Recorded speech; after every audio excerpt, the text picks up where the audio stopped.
ผมเป็นลูกครึ่งฮะ ตัวเป็นอัลเซเชียน หางเป็นอัลเซเชียน สะโพกเป็นอัลเซเชียน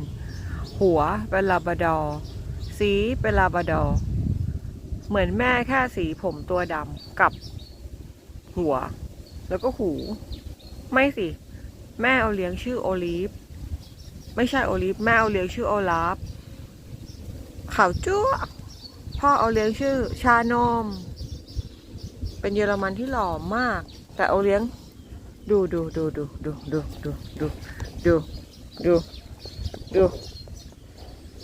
เอาเลี้ยงเป็นอะไรเนี่ยทำไมต้องมากินมาตักแม่อะทำไมต้องมาได้มาตักแม่นะ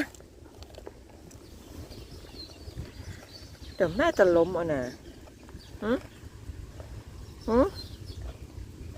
เดี๋ยวแม่ล้มนะ